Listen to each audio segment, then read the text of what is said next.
Welcome back to Boilers and Beyond. I am your host, Jordan Jones. It was an unbelievably great weekend for Purdue Athletics. Friday night, Purdue Basketball received a commitment from Trey Kaufman, and Saturday, Purdue Football improved to 2-0 for the first time since 2007. I'll break it all down here today as we wrap up a wild weekend of Purdue sports. Thursday night, the news got going about four-star forward Trey Kaufman from Silver Creek High School in Sellersburg, Indiana. Big-time four-star recruit, 6'8" tall. And Thursday night, about 24 hours ahead of his commitment, it got leaked that he was committing to Purdue.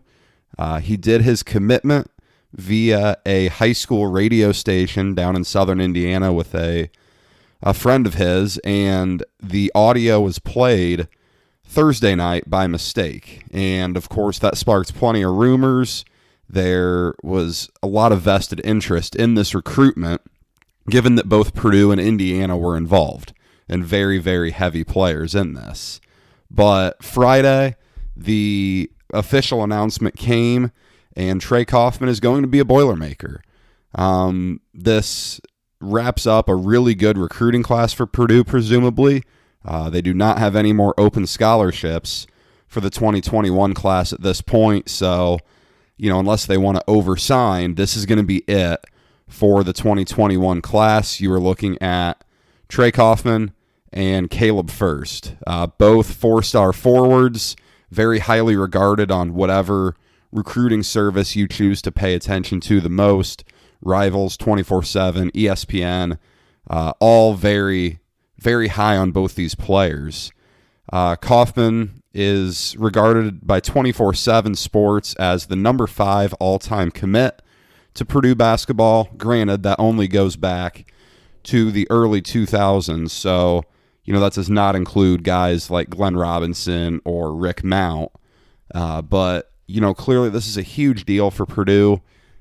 He committed to Purdue. His other 4 schools in his top 5 were Indiana, Virginia, North Carolina, and Indiana State. Odd mix of schools there a little bit. I know the Indiana State connection is a family thing, and with Virginia and North Carolina, he never took an official visit to those schools, which is, I think, really why some of the feeling was that it was just Purdue and IU at this point. And, this is especially big for Purdue because they don't get guys from southern Indiana very often. You can look back in Purdue history, and this is the first southern Indiana commitment that Purdue has received since Donnie Hale, back about a decade ago. So, you can't say enough about how big this is for Purdue. This wraps up an excellent class. I think on paper, granted it's a 2-person class, and, sometimes the rankings don't always reflect properly how strong a class is when it's only 2 players. But I think in terms of the quality of the players in the class, coming out of high school, this is probably your best-looking Purdue class since the 2007 group that brought in E'Twaun Moore, Robbie Hummel, Jawan Johnson, and Scott Martin, who eventually transferred out. But, this is a really, really good get for Purdue. Kaufman is excellent. He's versatile. He's a guy who, maybe Purdue's going to try to use him at the 3 some, but he certainly fits in at the 4 perfectly. And you could use Caleb First at the 5 to go alongside him. This is really just a fantastic get for Purdue. Clearly, Matt Painter put a lot of work into this, and, it shows off now. They have a great class for 2021, and all focus now goes on to 2022, where Purdue will have 4 scholarships to fill with the departure of 4 seniors after the 2021-22 season. So, obviously, we wanted to wrap up the football game, but, the commitment of Trey Kaufman is huge. So I just wanted to get the show started with that, to get that out of the way. Big deal. He's going to be fantastic. This is a huge, huge commitment for Coach Painter and the Boilermakers. To get into the football recap, however, as I mentioned in the open, Purdue football is 2-0 for the first time since 2007. You'll recall that year, Purdue actually began 5-0 and got into the AP poll at number 23 before the Buckeyes came to town for a Saturday night game and handled Purdue pretty easily. Purdue has not been in the AP poll since then, but first 2-0 start since that year. And now we're going to go in, just breaking down the game a little bit. To recap the scoring, Purdue got it started really early. First possession of the game, an easy touchdown drive. They led 14-0 after Aiden O'Connell connected on a deep touchdown to Milton Wright. And then Illinois got on the board. A very questionable fumble call got upheld by replay against Xander Horvath, and Illinois got in the end zone. Both teams traded field goals, and it was 17-10 Purdue at the half. Coming out of the locker room, David Bell has a fantastic touchdown grab to start the second half. Marvin Grant forces a fumble. Jalen Graham recovers for a touchdown. The Detroit boys on the defense getting it done there. And it's 31-10 Purdue, and then it felt like Nevada all over again. 2 touchdown passes from Illinois cut it to a 7-point game. Illinois was driving with a chance to tie the game before Purdue forces a turnover on downs. Boilers got the ball back. Some questionable play calls from Jeff Brom. Ultimately, all's well that ends okay. David Bell with a fantastic one-handed grab along the right side of the field to seal the game and run out the clock for Purdue. Final score, 31-24. And, it's a good win. It certainly wasn't pretty, but, on offense, Aiden O'Connell was spectacular in this game. And I know during the season opener against Iowa, there were plenty of Boiler fans on Twitter clamoring for Jack Plummer or Austin Burton to get a chance. O'Connell really shored up some of the mistakes he made against Iowa in this game on Saturday. He was 29 of 35 through the air, 376 yards and 2 touchdowns, began the game with 13 completions in a row. I don't know what more you can ask for. This is a fantastic performance. Illinois was beat up. They were very depleted with a lot of COVID cases causing players to miss the game, but you can only play who's on your schedule. You can only play who's on the field. And O'Connell was excellent. He has his limitations, and I will never deny that, and I don't think anyone else will. He's not a mobile quarterback. I don't know that Jack Plummer is either.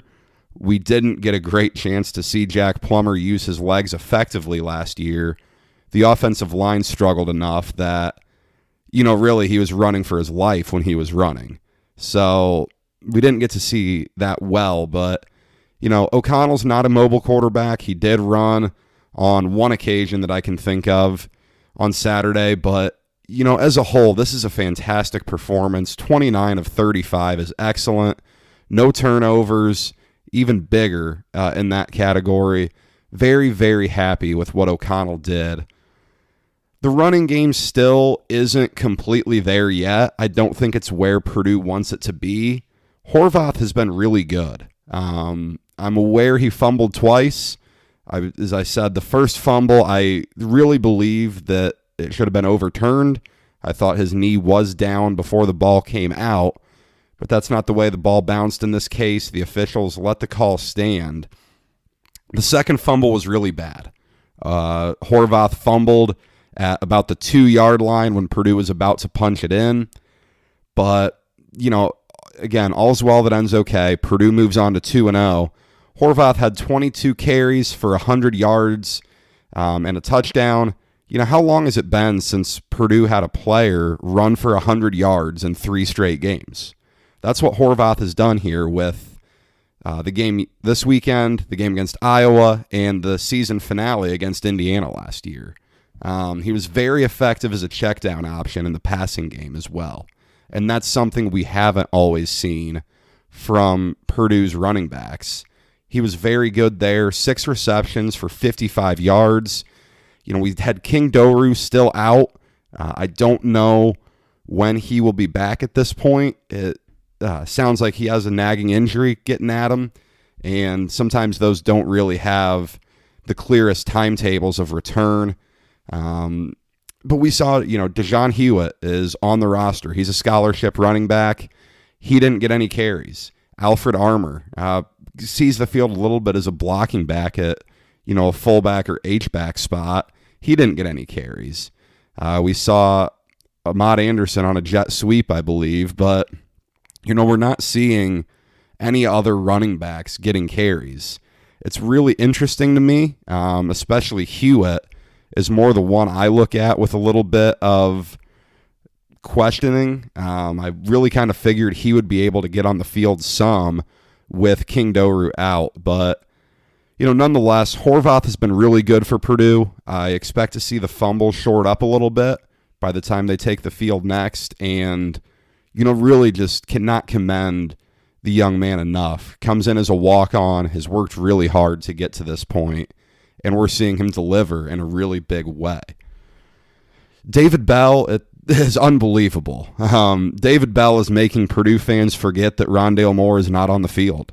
9 receptions, 122 yards, and a touchdown. I can think of 3 catches that were excellent grabs. He has a one-handed catch to seal the deal. Acrobatic play in the back of the end zone in the third quarter. I remember a 50-50 ball on a free play in the first half, I believe, that was spectacular. The guy's hands are so good. Targeted 10 times, caught 9 of them. That's insane. Excellent day for Bell. I think he's making himself known as one of the best receivers in the Big Ten, if that wasn't already a given after his performance last season. But really good stuff from Bell. We're seeing Milton Wright emerge as the clear number 2 option. We saw that his target share and being the second leading receiver against Iowa was no fluke. 6 catches for 100 yards and a touchdown.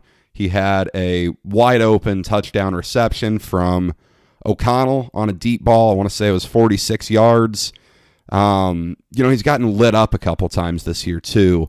We saw it on Saturday against Illinois, a throw from O'Connell towards the end zone, right going down the left side of the field. Ball was high and left him very vulnerable, and he got popped, but bounces right back up, and he's at it again. Milton Wright has been a really, really good developing player for Purdue this year after after not getting a ton of action a season ago. We are seeing Jared Sparks get a lot of reps at wide receiver. Good for him. He clearly has worked hard, came in as a quarterback, and has made the transition to receiver well. I really want to see more from Ahmad Anderson, from TJ Sheffield, from Mershawn Rice, Abdur-Rahman Yassin, a lot of younger guys who I think Purdue could be playing.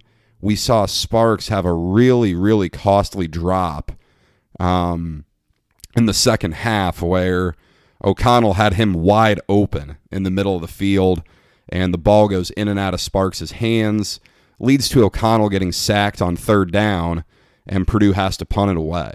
So I am interested to see that third receiver spot. Payne Durham has been really good at tight end through 2 games for Purdue. Effective blocker, effective pass catcher. We've seen Garrett Miller get a little bit of time as well at tight end when Purdue goes 2. Haven't seen much Kyle Belotto, but, tight end is not a concern for Purdue. I think finding that third receiver who you're going to go to consistently is where Purdue needs to look for more in the passing game.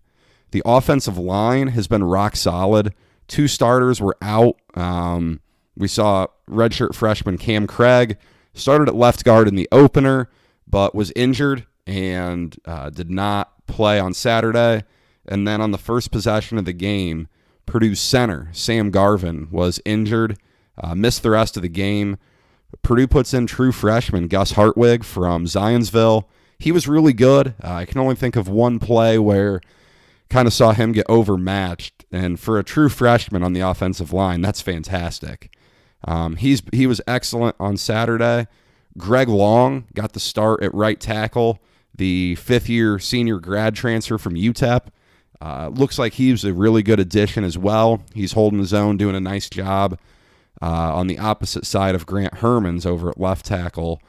I really like this offensive line group. There is a ton of youth, and that's really important. This is a developing group for sure, but, offensive line coach Dale Williams has to be really, really pleased with what his team and his unit is doing up there right now. On the other side of the ball, it was a tough week for Purdue's defense. They appeared to take a step back. I can't deny that, but, so much panic online about the defense struggling and not improving from last year to this, but, remember this. Illinois was on a fourth-string quarterback after the first possession of the game when Matt Robinson went out for the game with an injury. Purdue wasn't prepared for that. And why would Purdue have been prepared for that? You never prepare for a game looking at film of the fourth-string quarterback.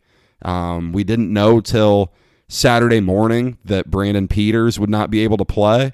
We didn't know till Saturday morning that Isaiah Williams, the backup quarterback, was not going to be able to play. And on the first possession, Matt Robinson gets hurt. So, it is difficult. It's hard to pin a ton of blame on that. There were more holes in the secondary than what we saw against Iowa. 295 yards through the air for Illinois. That's a tough look for the secondary. The run defense was really inconsistent. We did see, for the majority of the game, Illinois played a running quarterback. But, Illinois, 177 yards on the ground. Big runs of 30 and 33 yards kind of stood out to me. That's what you need to avoid. I brought up in the pregame podcast, Purdue had to avoid the big plays. That was key for them moving from last year to this year. They did a nice job of that against Iowa. They did not do as nice of a job of that against Illinois. DeMarcus Mitchell was spectacular for Purdue in this game. 11 tackles, a sack. The guy's all over the place. The junior college transfer, sometimes those guys are hit or miss. We've seen some great players come to Purdue from junior college. We've seen some guys not do much. This was a huge hit for Jeff Brom. Mitchell is excellent player for Purdue. He can do it all with, the ability to stand up, play the linebacker spot, or play as a down lineman on the defensive end. It's very, very good. Very happy to see him doing well. Purdue is really getting a lot out of him, and he's going to be fun to watch into next year as well as he gets another year in West Lafayette. We saw Derek Barnes, also at linebacker, have a really good day. 8 tackles, intercepted a pass in the first half. He looked really, really good. He was quick in breaking up pass plays, getting to the ball carriers well, getting there quick and beating them to spots. Excellent day for him. I thought he was a little bit quiet against Iowa, and he was certainly anything but quiet against the Illini. We are seeing Purdue have some problems with penalties. 11 penalties for 103 yards. There's some really bad ones in there. The one I can think of the most was Alfred Armour with a roughing the punter penalty where he was well late getting there and just blew the punter up. A lot of these penalties came on 3rd and 4th downs, which is what makes this so frustrating. I don't think the officials were great. There were certainly some questionable calls. A pass interference call on Cam Allen on a 4th down play was certainly debatable, but I'm not going to go after the officials the way a lot of fans on Twitter were, but Illinois had a lot of drives last longer than they should have, and that's key. Purdue was really poor on 3rd and long. I liked some of the schematic stuff I saw from Bob Diaco. I thought he did some cool stuff, but really it didn't work all that well. Illinois found holes well on 3rd and long, and they were able to run after the catch pretty well. and that's really where you want to shore things up. In the secondary, though, the biggest highlight for me, Marvin Grant has to play more.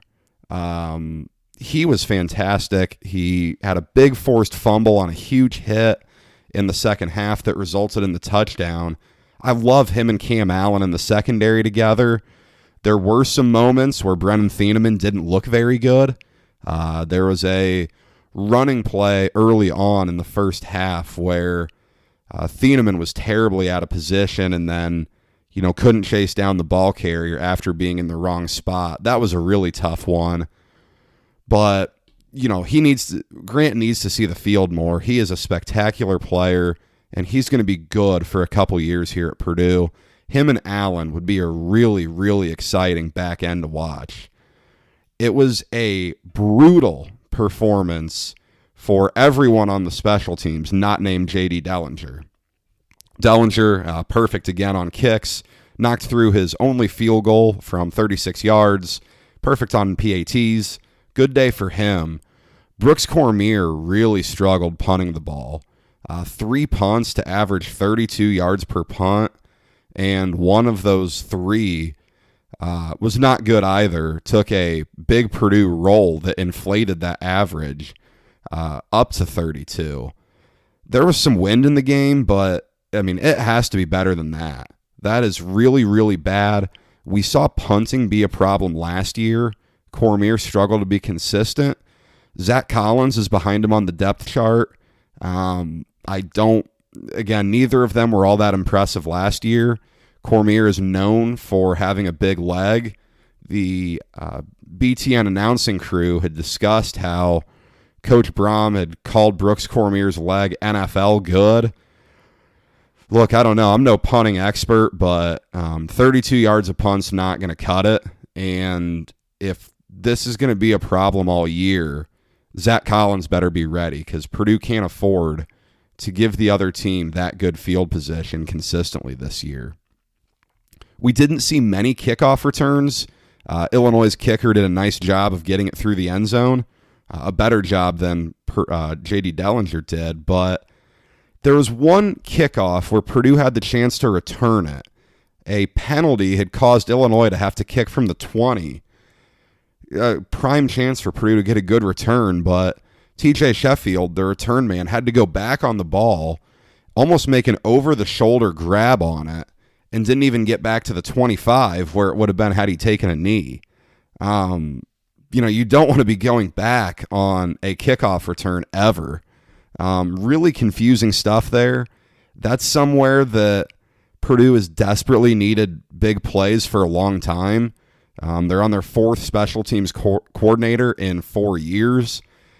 That's somewhere that I hope throughout this year we see Purdue get better. It's an area where I think Purdue's going to have more opportunity as we get into colder weather with the ball not traveling as far. That's got to get shored up because, Purdue needs to make big plays, and Purdue has the athletes to do it. It's time to start getting big plays made and getting good field position to start off. I did think, and many others on Twitter did as well, I thought Jeff Brom's play calling was really questionable at times. A 4th and 1 from the Illinois 2-yard line. You run a 2-option play. David Bell on an out, and I believe it was either Milton Wright or Ahmad Anderson trying to set a pick for him.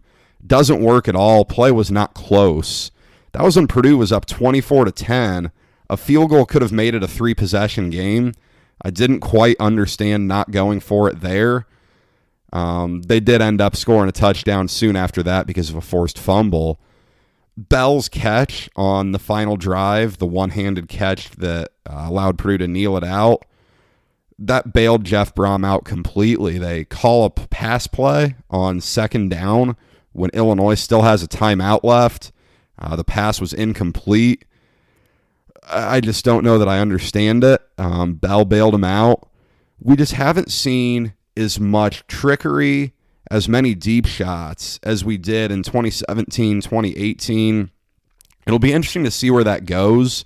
Purdue has done a better job of running the ball this year than I expected. Back-to-back 100-yard games is really good.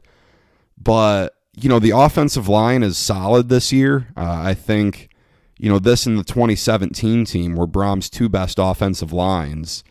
It's time to start opening up the playbook. Brom's known for his trick plays and his exciting plays.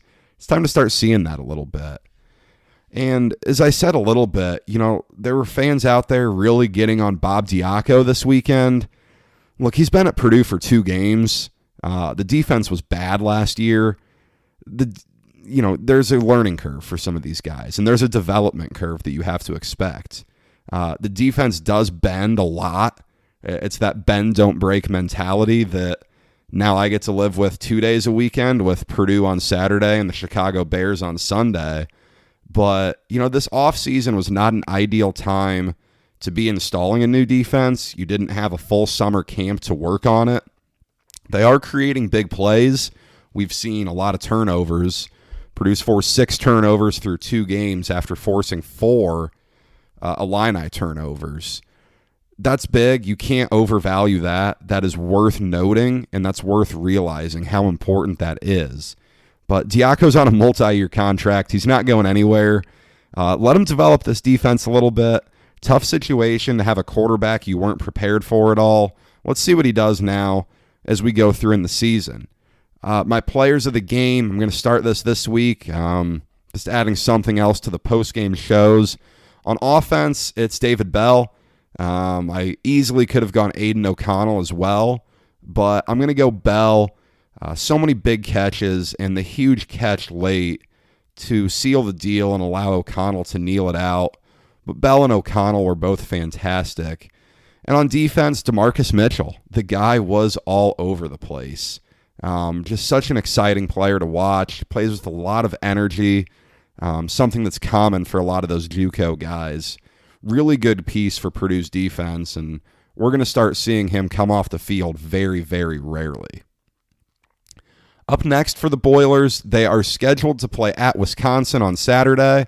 It is to be a 3:30 kick on ABC.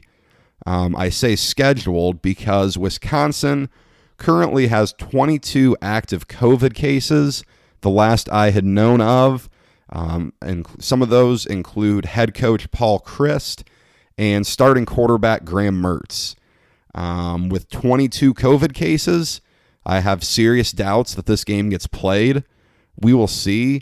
Wisconsin did have their game canceled with Nebraska this past weekend. Nebraska looked to go schedule a game elsewhere with University of Tennessee at Chattanooga. Big Ten Commissioner Kevin Warren said no to that. So if Purdue is not able to play Wisconsin this weekend, we won't see Purdue play this weekend. We should know on Tuesday if the Badgers are able to play, if I remember correctly. So we'll definitely keep an eye on that. Follow the show on Twitter at Boilers Beyond, and I will keep you up to date on anything related to the Purdue-Wisconsin game and the status there. To wrap up the show, we'll go across the Big Ten from this weekend. Friday night got a great game to open it up. Maryland 45, Minnesota 44 in overtime. Minnesota misses an extra point at the end of the first overtime that would have sent it to number 2. We saw Taulia Tagovailoa, the Maryland quarterback and brother of Miami Dolphins starter Tua Tagovailoa, have a great bounce-back game over nearly 400 yards passing, 5 total touchdowns. On the other side, a huge day for Muhammad Ibrahim, the Minnesota running back. 41 carries, 207 yards, and 4 touchdowns for him. Only 15 pass attempts for the Gophers. Very odd there. PJ Fleck, coming off a great year, is now 0-2. That defense is abysmal. Really tough start for them. The other noon game was Michigan State, Michigan, and what a first win at Michigan State for Mel Tucker. 27-24 Spartans. Big time upset. Reminds me a little bit of Joe Tiller's start at Purdue. I remember he lost his first game at Toledo, comes home to beat a ranked Notre Dame team at Ross-Ade. A little bit like Michigan State here, lose to Rutgers and beat a ranked Michigan team. Spartan receiver Ricky White, 8 receptions, 196 yards, and a touchdown. And on the other side, Michigan fans are really losing patience with Jim Harbaugh. That's going to be an interesting one to follow this year. Michigan fans don't like losing at all. They have a big one this upcoming weekend with Indiana. That is a must-win for the Maize and Blue. Speaking of Indiana, they took down Rutgers on Saturday, 37-21. And boy, if you haven't seen it yet, one of the craziest plays I have ever seen took place in that game. Rutgers was down to 4th and 32 in the last minute or so. They have a play with about 11 laterals, I think, that goes for a touchdown, only to get overturned for an illegal forward pass. If you haven't seen it yet, check it out. YouTube, Twitter, Instagram. It's got to be somewhere. Unbelievable stuff that you have probably never seen before. 4 total touchdowns in that game for Indiana quarterback Michael Penix, a developing star down in Bloomington. On the other side, Rutgers quarterback Noah Vidral was really bad. Not good. Rutgers kind of came back to earth a little bit after their 7 turnovers forced propelled them to a win against Michigan State. The Hoosiers are 2-0. It is the first time Purdue and Indiana have both been 2-0 since 1972. The other game at 3:30, Northwestern rallied to beat Iowa 21-20. Iowa was up 17-0 after the first quarter and blew that one. They abandoned the run game really early this week, again, the way they did against Purdue. I don't get that at all. 3 interceptions from quarterback Spencer Petras did not help. I didn't really think Northwestern looked impressive either. They didn't do much in the passing game and, not a lot of big runs. But, regardless, Northwestern and Purdue, kind of after an underwhelming win this week, both 2-0, tied for first in the Big Ten West. Iowa fell to 0-2. Their weekend got worse late Saturday night when star wide receiver Amir Smith-Marset was arrested in Iowa City for an OWI. Not a lot of details out about that, but worth noting. I saw that before I started recording today and figured I would at least bring that up as things are going from bad to worse in Iowa City, where I think Iowa fans, at least Iowa football fans, cannot wait for the year 2020 to end. It has been a train wreck for that program. The nightcap on ABC, Ohio State 38, Penn State 25. It was another great day for Justin Fields, the Buckeye quarterback. Great completion percentage, a lot of touchdown passes. Running back Master Teague was excellent for the Buckeyes. This team's a well-oiled machine right now. I don't see anyone coming between them and the playoff at this point, with a lot of questions out west, with Michigan and Penn State both not looking as good as we thought. Ohio State's going to win the Big Ten fairly easily, it seems. Penn State, bright side with his wide receiver Jahan Dotson, 8 receptions, 144 yards, and 3 touchdowns. That's the bright spot of them falling up to 0-2. Not a good start for James Franklin, not the start he was looking for whatsoever.